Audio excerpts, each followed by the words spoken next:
Hello, this is Masan. Today we're discussing about second chapter. In this chapter, we're discussing power factor improvement and energy efficient motors. Energy efficient motors and power factor improvement. So, in this, so what are the topics we discuss in this chapter? So let us see. So, energy efficient motors and power factor improvement. So, in this chapter, the topics are energy efficient motors, factors affecting efficiency, loss distribution, construction details, characteristics, variable speed, variable duty cycle systems, RMS HP, voltage variations, voltage imbalance, over motoring, motor energy audit, power factor, methods of improvement, power factor with linear and non-linear loads.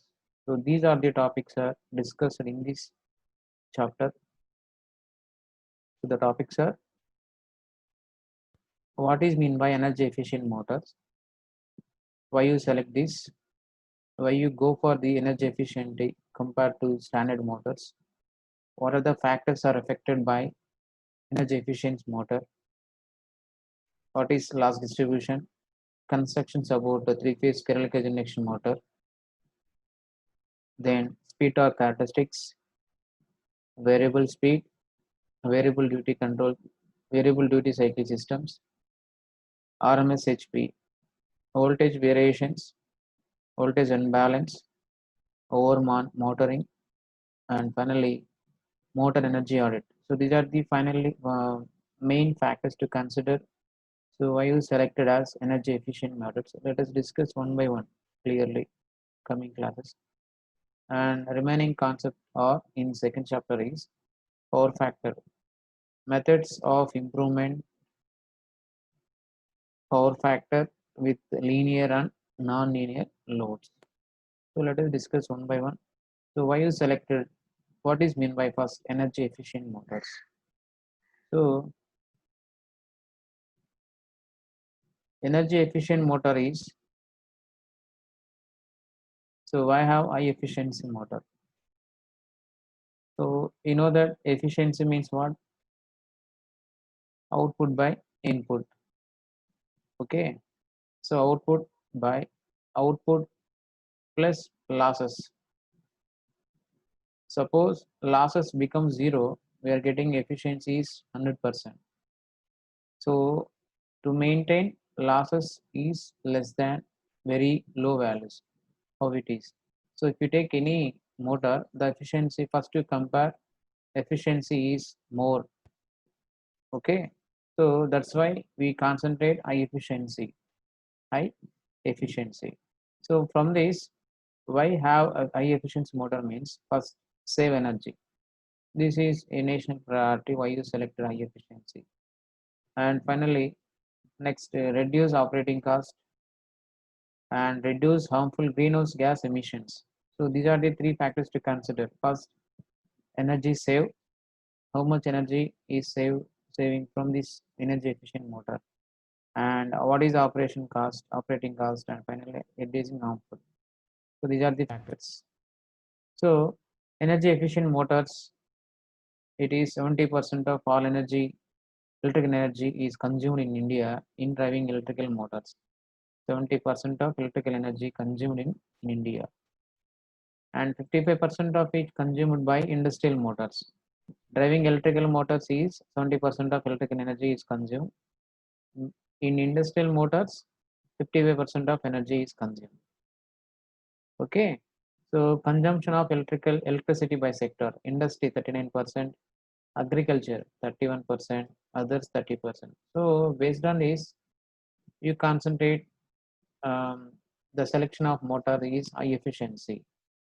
So depends upon the applications. In industry 39%, agriculture 31%, others 30%, like this. Okay. Suppose if you take initial cost of an 11 kilowatts motor is only 3.9% in the first year of operation. So here the assumptions are considered as efficiency Efficiency is improved efficiency about you selected as a motor is 89%. Energy cost 5 rupees per kilowatt hour. Working hours is 8,000 hours per annum. Okay, and here in first class, in first chapter discuss um, Bureau of Energy Efficiency, that is a one act, different acts can be decided why you selected energy auditing. So based on that, you selected as a different motors. We have standard motors and we have high efficiency motor. So first to compare standard and high efficiency. So let us discuss some acts consider IS 12615 2004 first version. They consider as energy efficient, the motor must conform to one of the following efficiency levels. That is improved efficiency, high efficiency. Where improved high efficiency levels are higher than the those of improved efficiency. Okay.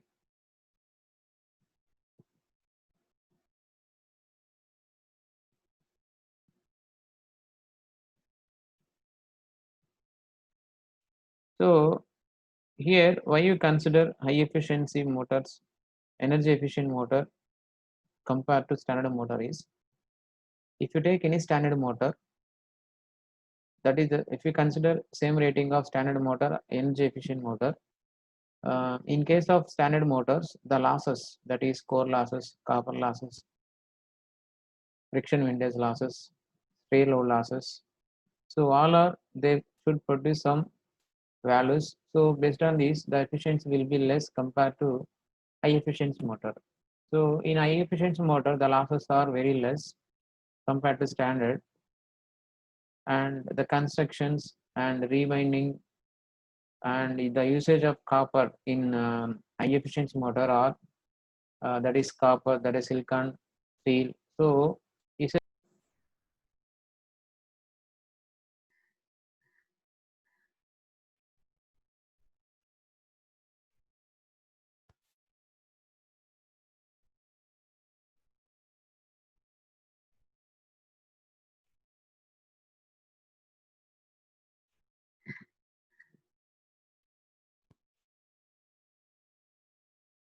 okay, usage of copper is also high cost and laminations.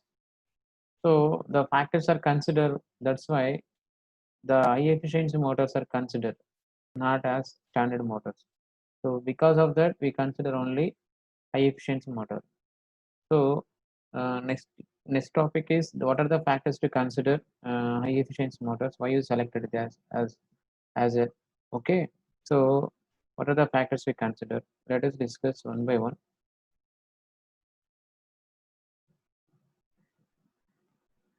So in this, the factors affecting energy efficiency.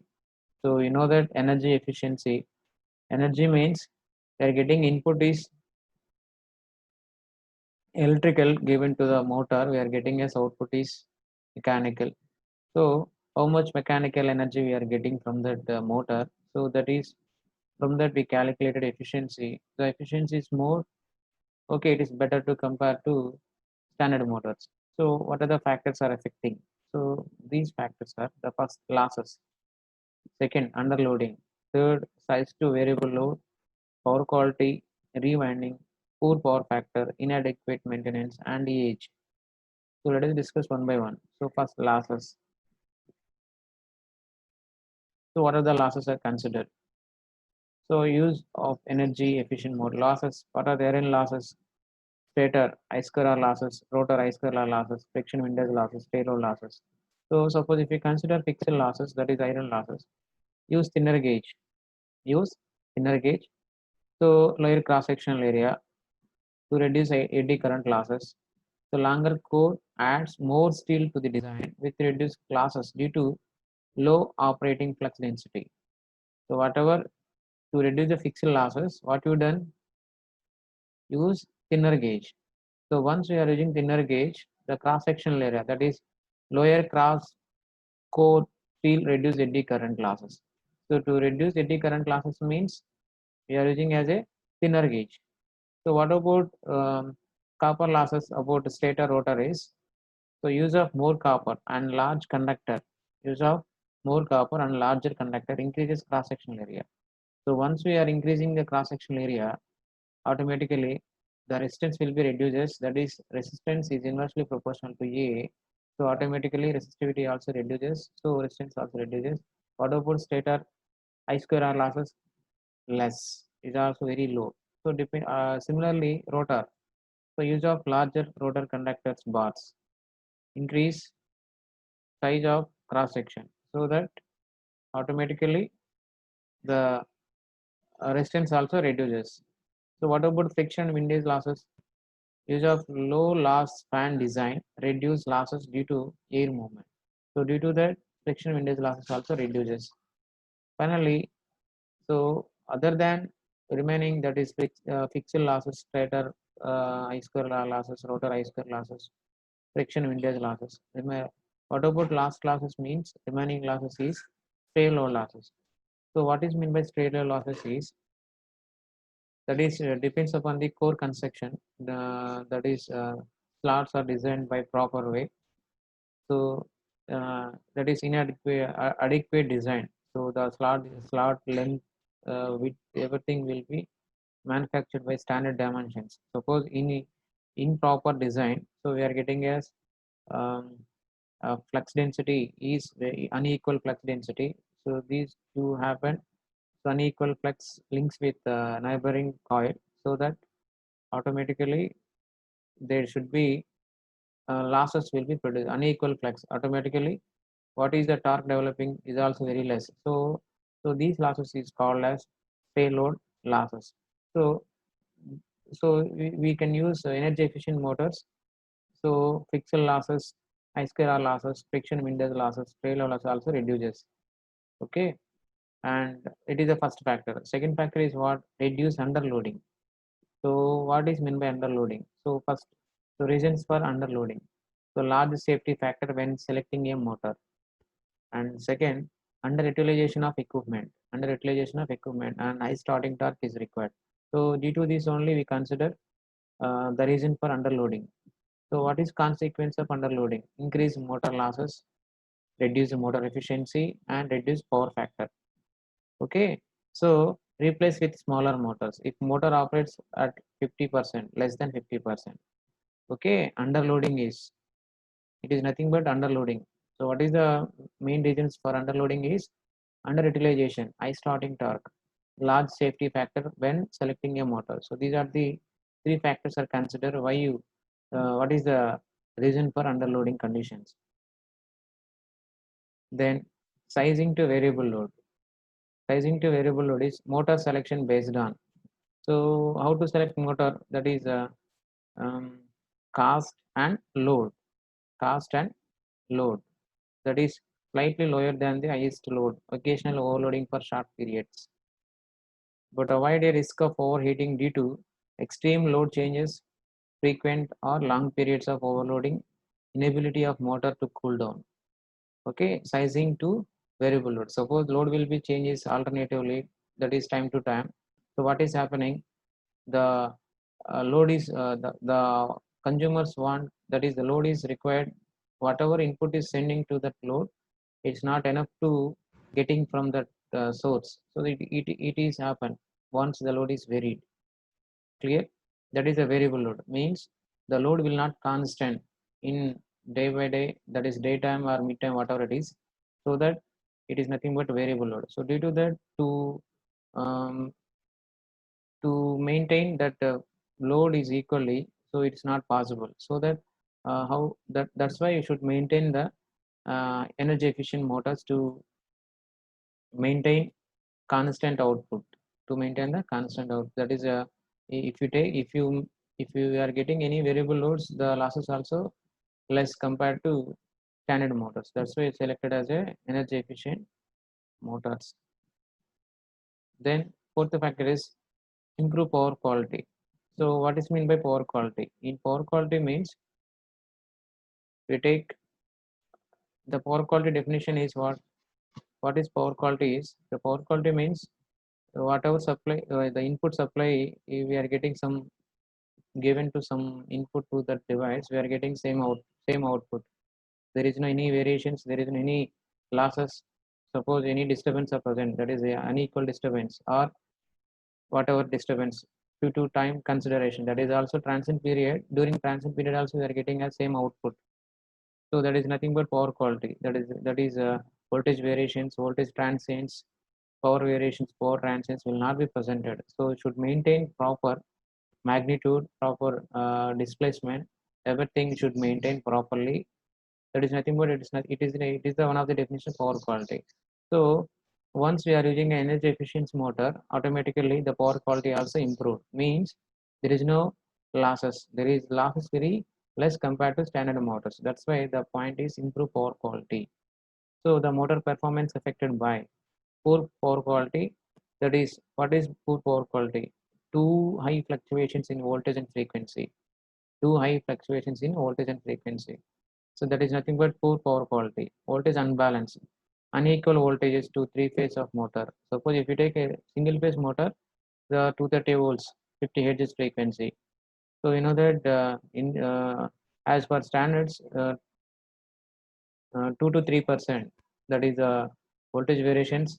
5 to 6, 2 to 3% of frequency variations. 5 to 6% of voltage variation will be presented, as you know that. So that's why voltage unbalance is unequal voltages. Unequal voltage of three phase. So three phase means three phases. So phase A voltage, suppose three phase supply, we taken as 400 volts, 50 hertz, with equal phase displacement between phase A, phase B, and phase C. That is nothing but balanced. Unequal voltages means voltage value will not equal and they are not displayed equally. So that is nothing but unequal. So once you should maintain unequal voltages to three phase, automatically they're getting poor power quality and poor efficiency also. So it's not happen in this energy efficient motors. So there is some examples I consider. Voltage unbalance 0.3%, 2.3%. Current unbalance in current 0.4, 17.7, 40. Okay, so like that they consider. So improve power quality. How it is improve power quality? So keep voltage unbalance within 1%. So balance single phase loads equally among three phases. So we already know that unbalanced three phase supply means unequal voltage, unequal displacement. So how we maintain balanced three phase means balance single phase loads equally among three phases and segregate single phase loads and feed them into separate line and transformer. So due to this, you should maintain balanced. Clear? Then one more fifth point is rewinding. So if you take standard motors, suppose any voltage unbalance will be presented, automatically the winding will be burned out. So this is and also the flux developing among the winding also not any equal. So that's why the winding will be short circuited. It is most of the cases will be present in standard motors. So to avoid this, to maintain the rewinding in energy efficiency. So rewinding sometimes 50% of motors. So in practical, we should understand. So if more than 50% of motors are compulsory, you should need the rewinding of the motors. What is mean by rewinding means replace the motors only, simply called. Rewinding means replace a new motor and can reduce motor efficiency. So maintain efficiency after rewinding by so using qualified certified form, maintain original motor design. So replace 40 HP, that is more than 15-year-old motors instead of rewinding. Okay, that is the lifetime of the motors, that is some maximum 15 years. More than 15 years means automatically replace that motor or rewinding the motor windings. So or buy a new motor if costs are less than the 50 to 65% of rewinding cost. So these are the points are considered in rewinding cases. Then use of capacitor. So you know that improve power factor. So use of high energy efficient motors. The factors is one more factor is power factor. So what is power factor? It is the ratio of active power to the reactive power. So active power in kilowatts to the total kVA. So that is the ratio of the power factor. So how to improve the power factor? In most of the cases, we are using motors or inductive loads. So induction motors are inductive loads. So default, it is lagging power factor. So how to improve that power factor means using the capacitors for induction motors. So what is the need of, what are the benefits of improved power factor? So reduced KVA, that is a KVA burden on reduced KVA burden on supply system once you are using capacitors of the induction motors, and reduce losses, improved voltage regulations, increased efficiency of plant electrical system. Okay, so that is a meaning of why you consider as a power factor. Why you using capacitors in induction motors, whatever. So most of the cases, industrial or home needs also maximum lagging loads. So due to that lagging loads, the power factor also lagging means that the power factor will be reduces. So once power factor will be reduces, efficiency also reduce in standard motors. But we are using energy efficient motors, power factor will be improves. How it will improves means using capacitors. So like that. So maintenance. So checklist to maintain motor efficiency. So inspect motors regularly for wear and dirt, wear and tear. That is wear, dirt and dust. Checking motor loads for over and under loading. Lubricates appropriately. Check alignment of motor and equipment. Ensure supply wiring and terminal box and properly sized and installed. Provide adequate ventilations. So these are the factors. First, checking motor loads, either it is overloading or underloading, and lubricants, and check alignment of motor and equipment. Ensure supply wiring and terminal box, and provide adequate ventilation. So these are the maintenance factors we consider. Okay. Finally, age. So age causes deteriorations in motor efficiency over time, which might be due to poor maintenance. Which might be due to the pure maintenance. We consider age of the motors, so that is a rewinding factor. So once the use of age of the motor is more than 15 years, compulsory they need rewinding. Means replace new motor. That is one of the factor we consider energy efficiency of energy efficient motors. So these are the factors are affecting why you selected as the energy efficient motor. Okay, thank you.